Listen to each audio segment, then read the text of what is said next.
Eu contei essa história no meu livro Correr, foi lançado em 2015.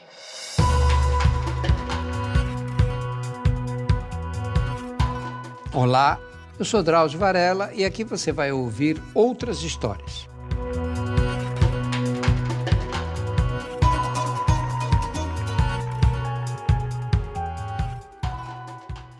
De uns anos para cá, além de correr no Minhocão, peguei o gosto de correr pelo centro aos domingos. Eu saí de casa pela Rua Maria Antônia, que foi em 1968 o palco da guerra entre os alunos do Mackenzie, simpatizantes do regime militar, e os da Faculdade de Filosofia da USP, no prédio em frente.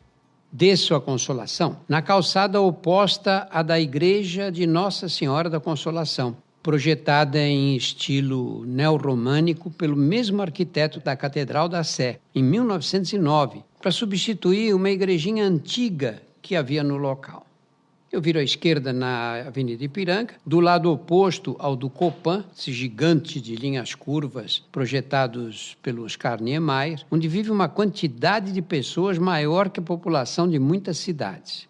Em frente ao edifício, a aglomeração na porta da boate Love Story, que ostenta na fachada ser a casa de todas as casas, lotada até fechar às 10 da manhã. Na Praça da República, eu viro à direita para entrar no calçadão da Barão de Itapetininga e já estou no meio dos prédios mais encantadores de São Paulo. Com as lojas fechadas, o centro está deserto e silencioso. Os moradores de rua que se aconchegam às portas e marquises dos prédios dormem o sono dos justos, cabeça apoiada na sacola com os pertences. São centenas de mulheres e homens deitados em cima de folhas de papelão, jornais velhos, trapos e tudo que lhes possa amenizar a dureza do chão. Embaixo de cobertores cinzentos, alguns descansam ao lado do vira-lata preso à carrocinha em que recolhem material para reciclagem. Outros se protegem sob tendas improvisadas com pedaços de plástico e de madeira. Outros ainda jazem junto à garrafa de cachaça que lhes alegra e arruina a existência. Na maioria são homens solitários, mas há mulheres de todas as idades e casais abraçados sob as cobertas. A disposição pelas ruas, a porta do prédio escolhido, a presença ou não de marquises protetoras, a qualidade dos trastes que carrega e o conforto do leito em que repousa denunciam a classe a que pertence o cidadão. Os mais privilegiados vivem no conforto das barracas iglu, que uma ONG distribuiu tempos atrás. Os catadores de materiais recicláveis dormem sob suas carroças. Os remediados se defendem com caixas de papelão, cabanas de plástico e cobertores quadriculados, enquanto a ralé, formada por alcoólatras de rosto inchado e usuários de crack em pele e osso, fica jogada em qualquer canto, sem nenhum bem que possa servir de travesseiro, protegida apenas pelo cobertorzinho ordinário até a cabeça para afugentar a claridade. No Largo São Francisco, aos que transformam em dormitório coletivo a área sob as arcadas da Faculdade de Direito e os que se deitam junto à parede da calçada entre elas e a Igreja de São Francisco ao relento. Um domingo ao passar por lá, ouvi uma altercação entre uma negra corpulenta sentada num colchãozinho de espuma de borracha na parte central das arcadas e uma branca franzina que passara a noite a céu aberto mais para o lado da igreja.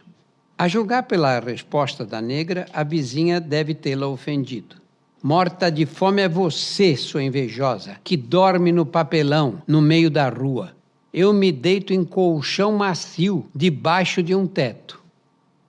Nem bem havia clareado num outro domingo. Eu vinha pela Rua Boa Vista, que liga a Praça da Sé ao Largo São Bento, quando um homem parou em meu caminho.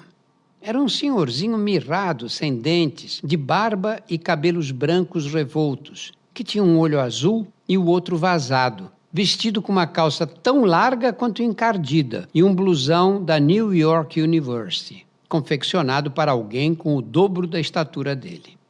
Do jeito que me olhava, eu supus que tivesse me reconhecido por causa das aparições na TV, como eventualmente acontece quando corro na rua. À medida que me aproximei, ele se deslocou para o lado como se fosse obstruir a passagem. Quando sorri, prestes a desejar-lhe bom dia, ele me encarou com um único olho e vociferou: "Vá pra puta que eu pariu." Sob a marquise do antigo Mapping, onde hoje estão instaladas as Casas Bahia da Praça Ramos de Azevedo, em frente ao Teatro Municipal, obra do arquiteto que deu o nome à praça, existe um dormitório que alberga mais de 20 inquilinos. Como a loja abre aos domingos, nem todos os desabrigados se interessam em passar a noite ali, apesar da generosidade do espaço. Um deles me disse: "Tem um primo que dorme lá. É muito bom, não chove, nem pega sereno. Tem posto de polícia na frente. Mas que adianta? Acordam a gente às 9 da manhã, no melhor do sono." Cruzo a rua, contorno o Municipal e atravesso o viaduto do Chá, erigido sobre o vale do rio Anhangabaú, que hoje corre por um canal soterrado. É muito agradável sentir no corpo suado a brisa que circula pelo vale nas primeiras horas da manhã. Quem vem do viaduto na direção da Praça da Sé, atravessa a do Patriarca. Toda vez que passo por lá, fico com raiva do pórtico metálico gigantesco projetado sobre a entrada da estação do metrô, que seria muito bonito se não escondesse a fachada dos prédios antigos e a igrejinha de Santo Antônio, cujas primeiras referências datam de 1592, do lado direito. Não consigo entender também por qual razão a estátua do patriarca José Bonifácio, em tamanho real, foi disposta com a frente para quem vem da rua direita e com as costas para a praça. Teria sido para não ver o pórtico? Em contraste com as demais ruas do centro, a Praça da Sé fervilha naquele horário. Moradores de rua fazem fila para receber o café da manhã distribuído por voluntários e formam rodinhas para conversar, tomar o café ou o primeiro gole do dia com a garrafa de mão em mão. Acocorados no chão, os solitários observam o movimento, apanham sol sem camisa na escadaria da catedral ou dobram os panos que lhes serviram de cama. De Bíblia na mão, um pregador enfurecido descreve as artimanhas de Satanás para meia dúzia de gatos pingados. Nos meus tempos de menino, a Praça da Sé era um largo asfaltado no qual se concentravam os pontos iniciais dos ônibus que partiam para a Zona Sul. Um conjunto de prédios de escritórios, construídos no começo do século XX, em que funcionavam 2 cinemas, fazia a separação entre ela e a Praça Clóvis Bevilacqua, na qual existe um quartel do Corpo de Bombeiros, e onde o meu avô português ganhou a vida como telegrafista. A Igreja do Carmo, o Colégio e o Convento das Carmelitas, e os pontos de ônibus que serviam à Zona Leste e inspiraram o samba de Paulo Vanzolini, que me vem à cabeça toda vez que passo por lá. Na Praça Clóvis, minha carteira foi batida. Tinha 25 cruzeiros e o seu retrato. 25, francamente, achei barato, para me livrar daquele atraso de vida. Com a derrubada dos edifícios que delimitavam as praças, a retirada dos ônibus, a construção da estação do metrô e o plantio de árvores e de palmeiras tropicais, as 2 praças se fundiram num grande largo que durante a semana mistura desocupados, maltrapilhos, bêbados, mulheres de salto e homens de gravata a caminho do fórum da Praça João Mendes. Na Sé, junto ao prédio da Caixa Econômica, eu desço a ruazinha do sobrado imponente em que morou Dona Domitila de Castro Canto e Melo, a Marquesa de Santos, namorada do imperador Dom Pedro I, casa hoje transformada em museu. E passo pela igrejinha azul e branca do pátio do colégio, em torno do qual os jesuítas José de Anchieta e Manuel da Nóbrega fundaram em 1554 a cidade batizada com o nome de São Paulo de Piratininga. Do lado oposto, no início da Rua Boa Vista, vejo o prédio da Associação Comercial, que exibe um impostômetro, com números vermelhos rodando em velocidade vertiginosa para contabilizar cada real arrecadado pelo governo. E vou na direção do Largo São Bento. Uma esquina antes de alcançar o largo, jamais deixo de entrar à esquerda na Rua João Brícola e de diminuir a velocidade diante de um predinho de 4 andares com uma porta metálica verde de 5 metros de altura, circundada por cópias de moedas antigas de meio metro de diâmetro, algumas das quais eu conheci quando criança.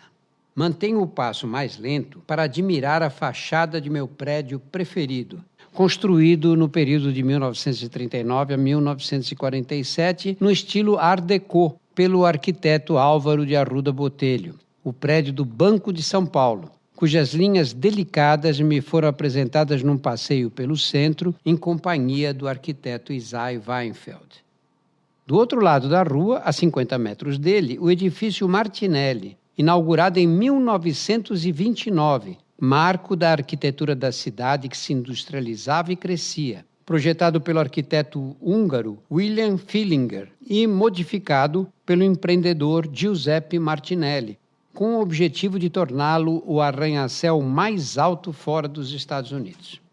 Para chegar aos 30 andares necessários para tanto, Martinelli construiu a própria casa nos últimos andares, estratégia que lhe permitiu atingir seu objetivo e transmitir aos demais moradores a segurança de que o edifício não desmoronaria.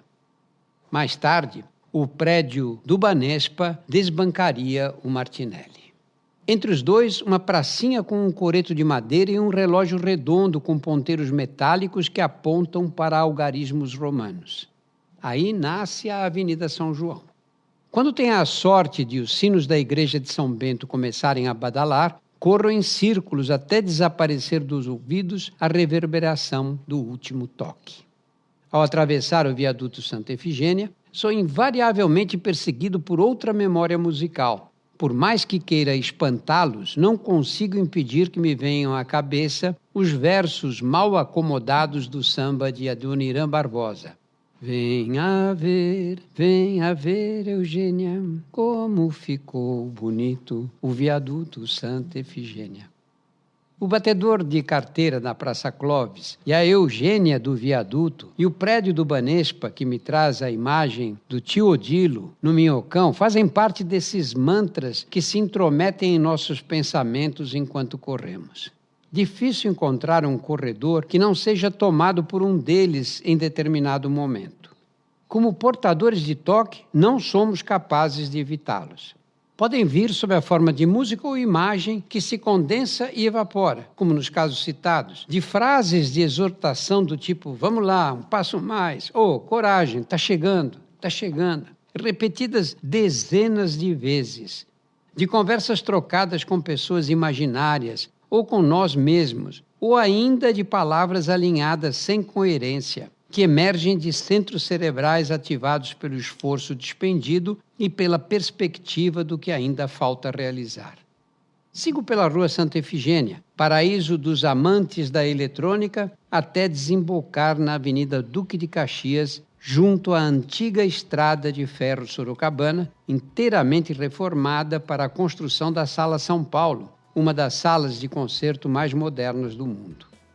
Atravesso a avenida e entro na Alameda Dino Bueno, obstruída ao longe por uma mancha escura de vultos trágicos que se acotovelam na sarjeta em meio a quentinhas com restos de comida, garrafas de plástico e papéis atirados para todos os lados.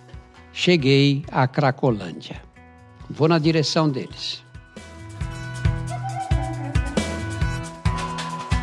Semanalmente estarei aqui para contar outras histórias. A trilha sonora foi feita pela Insonores e a produção é da Júpiter, conteúdo em movimento.